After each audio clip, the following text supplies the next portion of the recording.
A pleasant day to all panelists. I am Jude K. Esmino. I am Jane Cortez Gaguan. And I am Erica Miemri Gadjani Estacio. It is an honor to present our research study entitled Online Games, Its Impact on the Academic Performances of Students.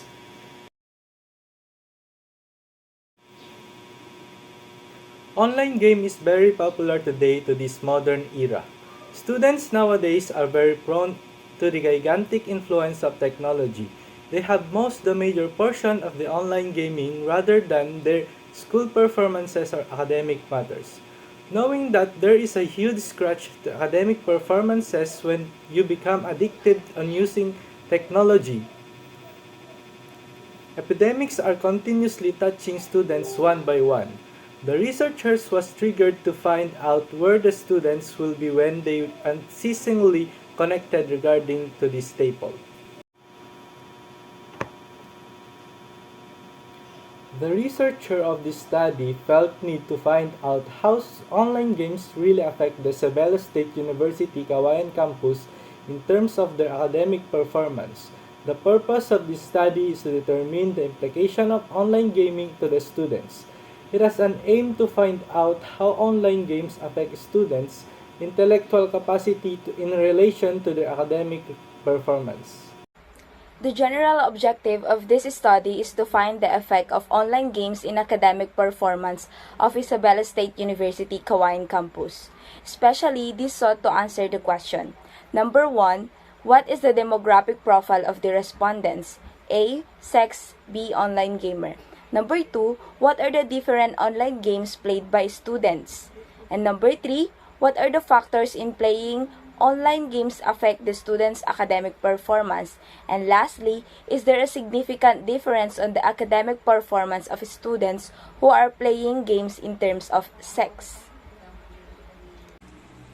Statement of the hypothesis. Under the null hypothesis, online game affect academic performance of Isabela State University Kawayan campus. Under the alternative hypothesis, online games couldn't affect academic performance of Isabela State University Kawayan campus.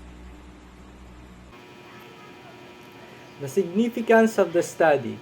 The results of this study will benefit the students, teachers, parents, researchers, and future researchers.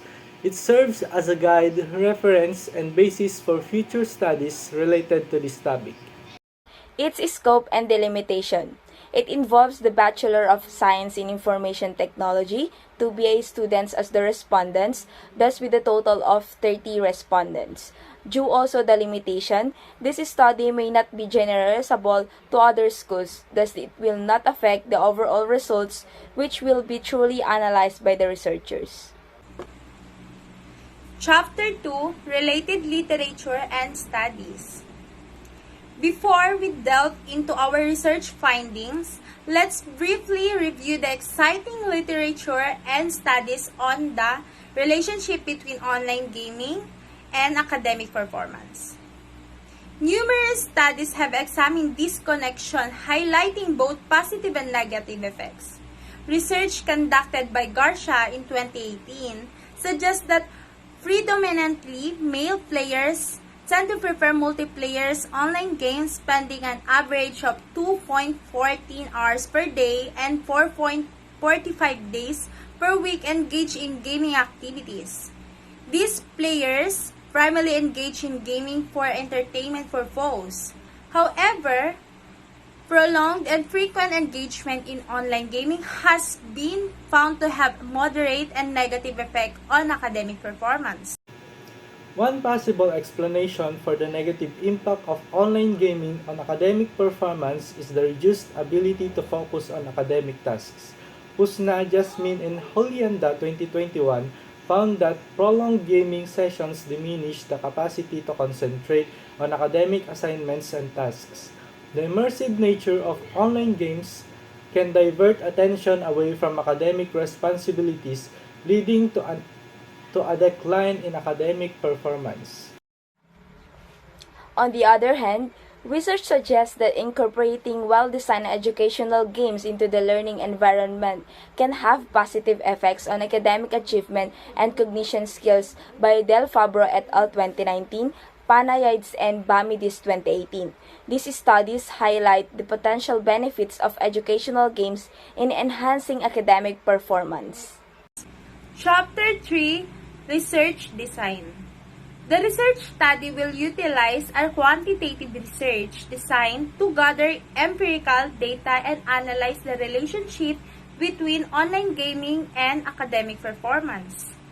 This design allows for the collection of numerical data that can be statistically analyzed to draw conclusions and make informed inference. The data collection process will involve the use of an online survey questionnaire distributed to BSIT students at ISU Kawayan campus. The survey will be designed to gather information about the students' online gaming habits, the frequency and duration of their gaming sessions, the type of games they engage in, and their self-reported academic performance. In addition, the survey questionnaire consisted of various types of questions, including multiple choice, Likert scale, and open-minded questions. These question formats were carefully designed to capture relevant data gathering to the respondents' online gaming habits and their academic performance. By using Google Docs, the survey responses were automatically collected and stored securely, ensuring the confidentiality and integrity of the data.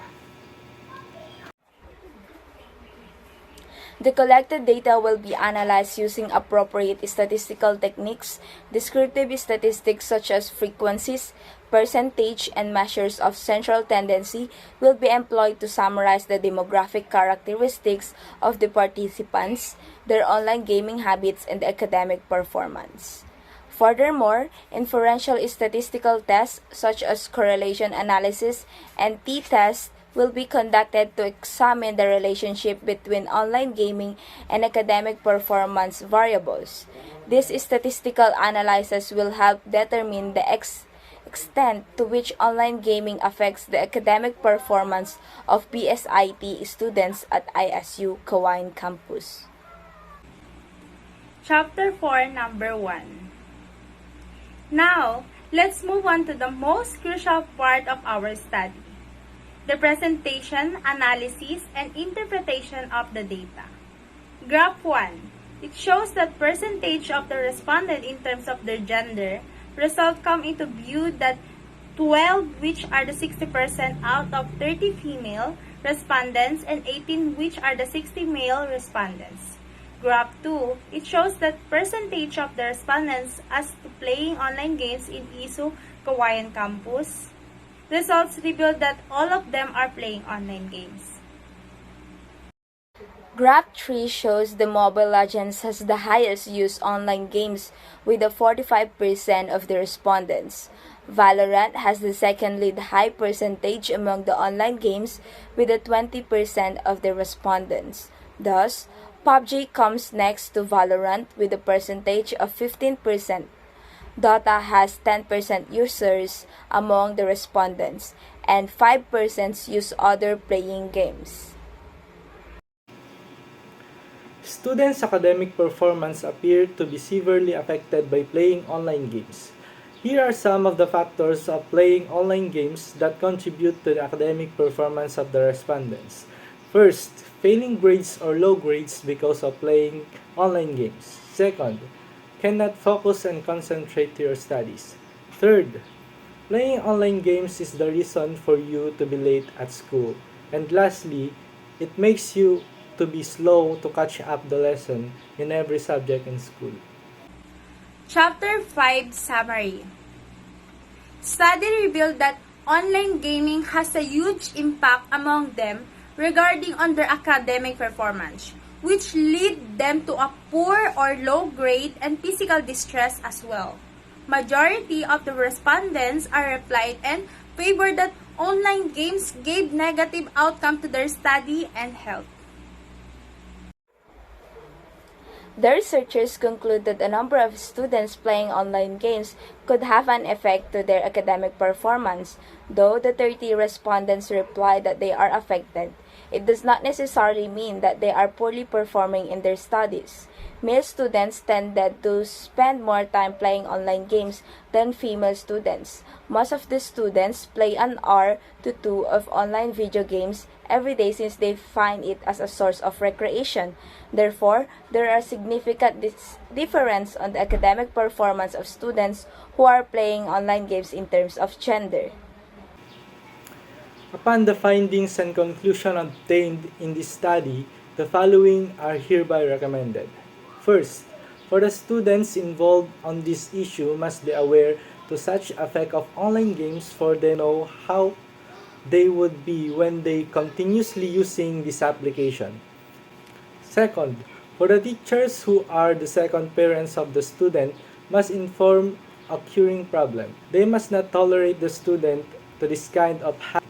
Guide and motivate them into their meaningful and school-relevant activities to transform their bad habit, practice, or routine into a good one.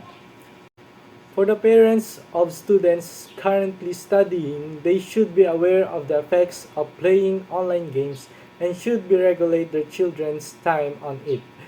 For the students playing online games, they should be disciplined when it comes to playing online games, which they could still perform satisfactorily in their studies. As it is only for a form of recreation, it should not be given much priority over higher and more realistic priorities such as their studies. Finally, for the future researchers, they could conduct an experimental design thesis. They should also consider other year levels or other age groups for their selected respondents. That's end of our presentation. Thank you for listening. Have a good day and keep safe.